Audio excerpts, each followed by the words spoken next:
Fala, turma que se liga na ATN Futebol. Vamos falar de futebol alternativo hoje no Japão? É verdade que o Japão é uma terra fascinante, com uma cultura gigantesca, especialmente apontada como a terra dos samurais, dos mangás, dos animes. Mas e no futebol? Será que o Japão teria uma cultura futebolística desenvolvida? A realidade mostra que sim, o Japão popularizou e desenvolveu o futebol, a cultura desse esporte em seu país, especialmente a partir da era Meiji, onde o país acabou se industrializando, se modernizando, sem depender tanto assim do Ocidente. Mas vejamos bem, um país que, como eu disse, teve essa influência dos animes, dos mangás, não poderia ser diferente também quando a gente fala sobre o futebol. Afinal de contas, os mangás e os animes ajudaram e muito a desenvolver essa cultura no país. E a prova maior do que estou falando agora é o Capitão Tsubasa. Ele que foi, através das suas histórias em quadrinhos aí, disseminado pelo país na década de 80, especialmente a partir de 1981, ajudou e muito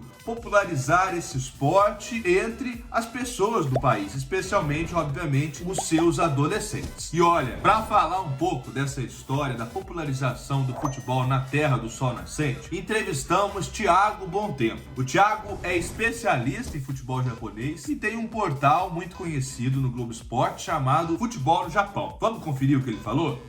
Eles fizeram um projeto bastante ousado desde o início. Igual você falou, o Capitão Tsubasa teve realmente uma influência muito grande. Foi um mangá que fez muito sucesso nos anos 80, então já vi pesquisas da época falando que entre as crianças japonesas, o futebol nos anos 80 chegou a rivalizar com o beisebol em popularidade. Um beisebol que até hoje é disparado o esporte número 1 do país em popularidade. Até os anos 80 ainda era um esporte bem obscuro, a maioria dos japoneses não sabia bem as regras, não tinha muita oportunidade de assistir também, não tinha muito futebol na TV, a seleção japonesa não tinha histórico de resultados nem dentro da Ásia mesmo, mas eu diria que o grande ponto de virada nisso daí foi quando teve as eliminatórias para a Copa de 86, que o jogo decisivo foi entre Japão e Coreia do Sul, um jogo que valia vaga para a Copa, a única vaga da Ásia Oriental, Foi um jogo muito importante porque era a primeira vez em muito, muito tempo que o Japão tinha uma chance real de ir para a Copa do Mundo. A Coreia também não ia desde 54, já fazia muito tempo que a Coreia também não conseguia se classificar. Era jogos de ida e volta, a Coreia ganhou os 2 jogos e foi para a Copa, mas esse primeiro jogo em Tóquio, que foi assim o jogo que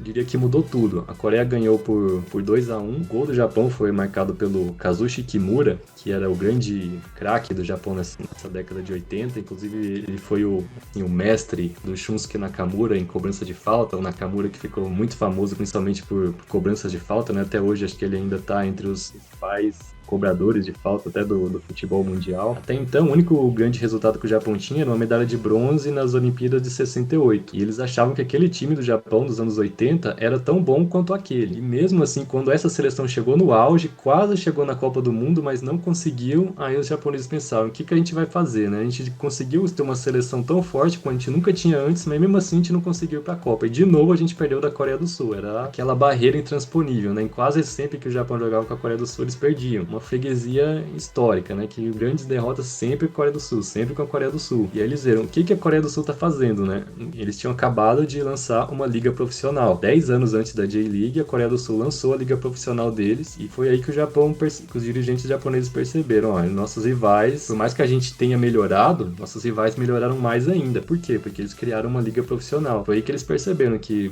o Japão, se continuasse amador, eles não tinha mais como melhorar. Já tinha chegado no limite que o amadorismo poderia oferecer. Então, foi aí que eles começaram a tomar medidas de fato para planejar a liga profissional, e no final dos anos 80 eles começaram a implementar de fato esse projeto, que tinha algumas grandes objetivos. Um grande objetivo era fazer o Japão um país que se classifica sempre para as Copas do Mundo, coisa que parecia até ousada demais na época, porque eles nunca tinham classificado, Se classificar para uma já era muito difícil, imagina classificar para todas, Parecia até absurdo isso daí. Como que a gente vai conseguir classificar para todas, A gente não consegue nenhuma. Outro objetivo também era fazer do Japão sede da Copa do Mundo de 2002. Foi na época que começaram a a surgir conversas de que poderia ter uma Copa na Ásia em 2002. O Japão foi o primeiro a se movimentar para lançar uma candidatura. Então, através disso que eles conseguiram, né, aos poucos, transformar, né, o esporte no futebol, né, que era um esporte totalmente desconhecido. E quando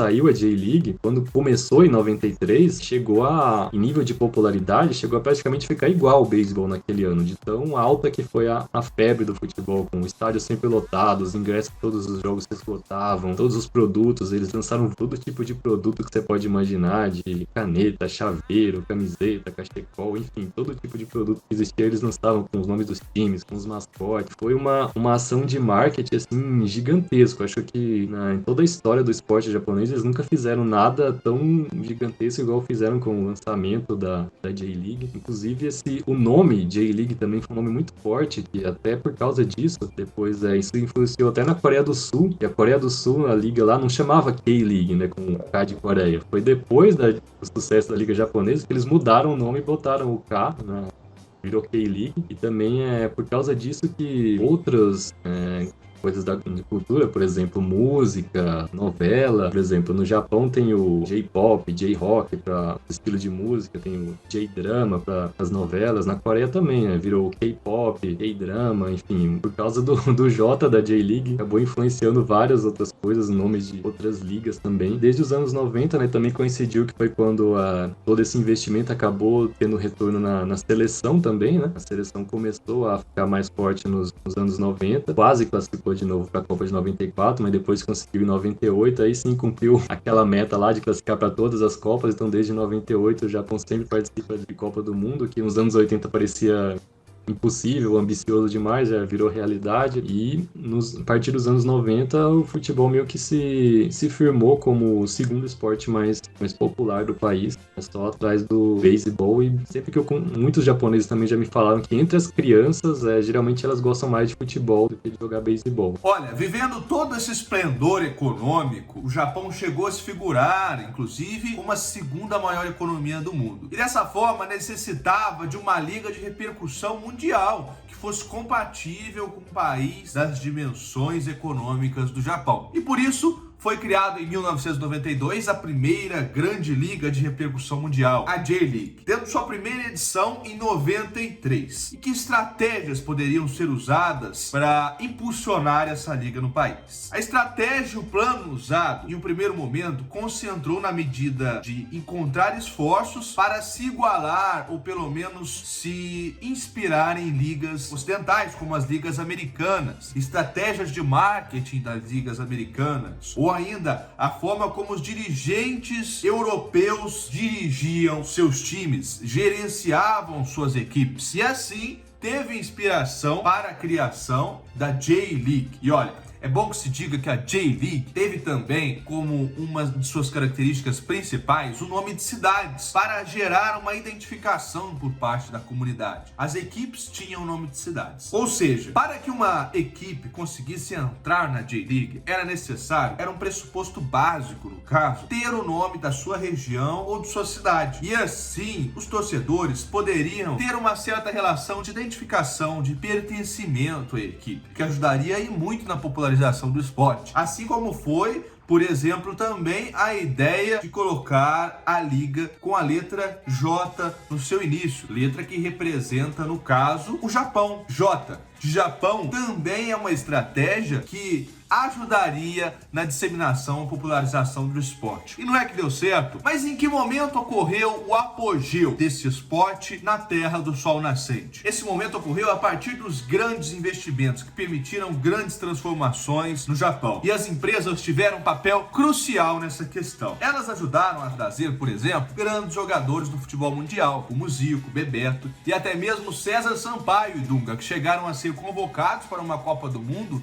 estando no futebol japonês. E esses fatores foram responsáveis por transformar a liga japonesa na segunda principal liga da Ásia. Nem tudo são flores na história do futebol japonês. Afinal de contas, na década de 90, com uma forte crise econômica, as empresas deixaram de investir como vinham investindo no Japão. Isso impactou diretamente nos clubes e também nas contratações. E a partir daí, nomes renomados, que inclusive estavam no futebol japonês, começaram a deixar o país. E as contratações de peso acabaram sendo cada vez mais raras desde então. Mas, com o sucesso da Copa do Mundo de 2002, o país viu o esporte voltar a se figurar como popular e também adotar um modelo de sustentabilidade. Afinal de contas, a partir dali, as equipes que ficassem, por exemplo, 3 anos no vermelho, que mantessem suas dívidas ativas, não honrassem com seus compromissos, poderiam sofrer sanções diretas, inclusive de rebaixamento nas ligas, e ter repercussões imediatas no sucesso dessas equipes a nível nacional.